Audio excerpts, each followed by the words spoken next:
Juan Kapitulo 6, versikulo 35.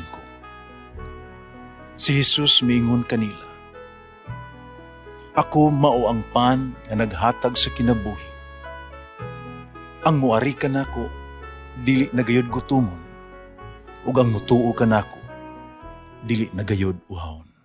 Ang mga puno Pan sa kinabuhi. maglikon unta sa mong pagtuo ug gagaka kami sa pagtuman sa imong mahal nga kasuguan.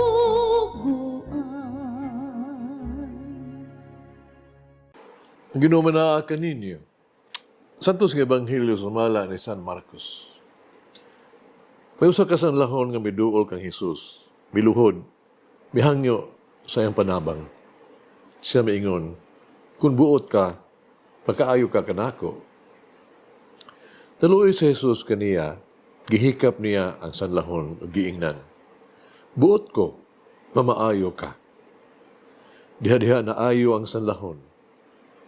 Nagipalakaw siya ni Jesus og ipamangnuan pag-ayo. Ayaw kini isugilong kabisan kinsa. Panatua dayon ang pare pagpahiling kaniya. Nga paghalad sumala sa gisugo ni Moises aron pagmatuod nga ang tanan kay ikaw na ayo na. Apan milakaw ang tao kung nanugilon hinuon sa tanan katawhan mahitungod sa nahitabo. Ilabihan gayud niyang panugilon nga tungod niini si Jesus dili na makasaya-saya pagsulod sa lungsod.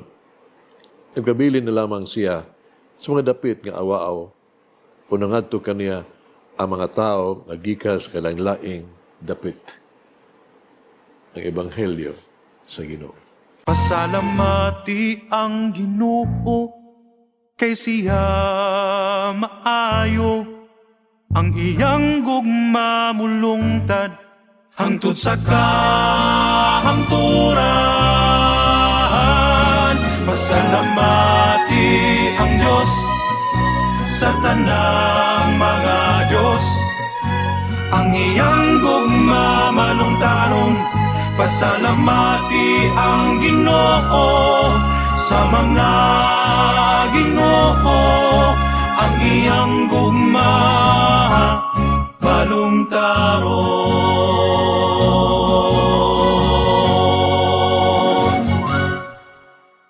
Giisip sa mga Hudiyo, ang sanla ingog tunglo gikan sa Dios.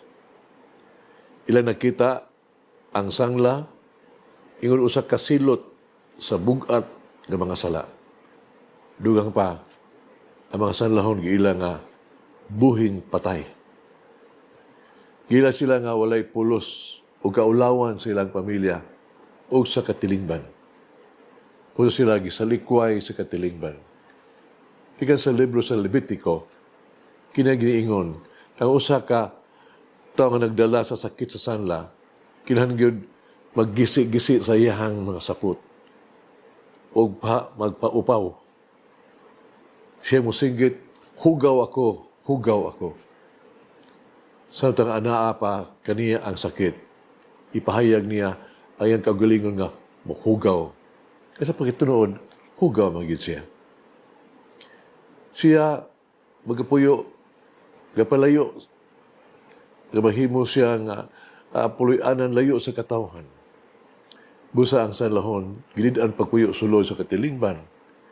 Dili sila makasulod sa syudad o sa templo gani. Kinahanglan walay usa na magigsulti kanila. Kinahanglan walay bisen kinsa maging-uban kanila.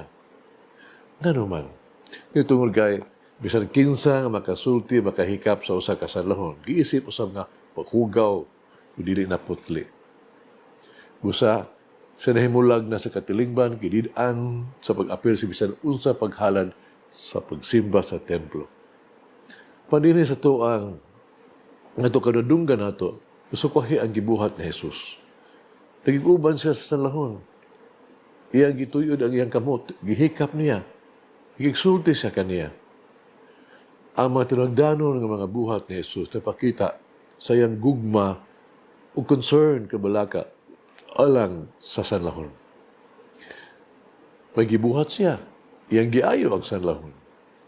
Dinhi makaingon ta, dili igo ba ang kaluoy simpatiya. Ang kaluoy, dili igo, kundi kinahanglan gyud musampot kini sa mga mayang buhat.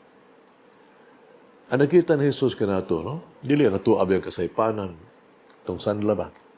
Dili ang ato ang mga kabakyasan, dili ang ato ang mga sala, o ato ang mga tinguha, o paghinusol, ang mamaayo, o mahinluon, gikan sa mga sala, baka na iyang paabot. Sa mga tinuod, gusto ni Jesus, kagita palimpyuhan gikan sa mga sala, o gibuot ni Jesus, yung ato ang mga kasing-kasing mahinluan, gikan sa kapaitan, sa pag-antos, no? Sa atong hunang-huna, gikan sa pagpanimalos, ato ang mga gabil sa mga bakak, ato ang mga kamot, gikan sa pagpasakit, ato ang sa mga kinabuhi, gikan sa kahakog o pagkaulipon sa bisyo. Si Kristo namulong ka nato karon puong paniya. Isig-usa ka nato, buhaton ko kini paghinlo. I will do it. You'll be made clean. Sa mga nga dapit sa Fonte Colombo, Italia, sa San Francisco de Assisi, naghimog usa ka pilgrimage. Ang lugar sa Fonte Colombo, nagasaksi gyud sa mga kasakit ang pag-antos ni San Francisco. Ipaubos siya sa pasakit kaayong operasyon tungkol sa inspeksyon siyang mata. Pero sa wala pa, idapat sa doktor ang red hot poker na operasyon sa iyang mga mata. Hangtod sa dunggan nga operasyon, pero militok siya, umaampuon hangyo ngadto sa kalayo. Istoryahan niya ang kayo. Pingon siya, o akong igsuong kalayo. Ang labing halang doon, nagmugna kanimo, hibulungan o kasina sa matag uban sa mga tao. Kusgan, matakom o mapuslanon. Nihigayo na, palihog, be good to me, be kind to me. Ako nag-ampo sa Ginoo, naglalang kanimo, haron hupayon niya para kanako ang imong kainit o diha-diha. Ang hitabo, walay gibati si San Francisco sa kainit diha sa iyang operasyon. Hagit kinabuhi. Pag-ampo kang Jesus, kung unsa ang gusto nimo nga limpyuhan kaniya. Pag-ampo kita. Among maumahon, Ginoong Jesus. Akong mangluluhas palihog, ayuha kami sa bisan unsang sakit. Ayaw usab kami gikan sa kakuyang nga tawhanon. Ayuha kami palihog sa lawas ug sa spirito. Akong maumahong Ginoo Jesus. Akong manunubos. Iuli ka namo ang among kusog ug kahimsog. Ihatag ka namo kanunay ang luwas ug maayo nga hunahuna ug espiritu. Himuha kami nga maayong pagkapahulay o pagpag-o. Palangini kami sa tanan ng mga adlaw sa mong kinabuhi sa imong grasya o kaayo. Amen. Mama Mary, help me to remain faithful and responsive to God's voice in my life. Palangin ang Diyos mga gahom sa tanan, Amahan, Anak, Espiritu Santo. Amen. May the Lord of the divine mercy bless us all. Heal us from all diseases and suffering. Ayun unta niya kita. Tanang mga sakit na to sa lawas o sa kalag, body and soul. In the name of the Father, the Son, and of the Holy Spirit. Jesus, I trust in you. Amen. Whoever eats the bread of life will never hunger, says the Lord. Kay galaan inyo nabati ang pagpaambit ug hamubong pamalandong sa pulong sa Dios pinaagi sa tulumanon. Pan sa kinabuhi nga gidumala ni Monsignor Daddy Silva.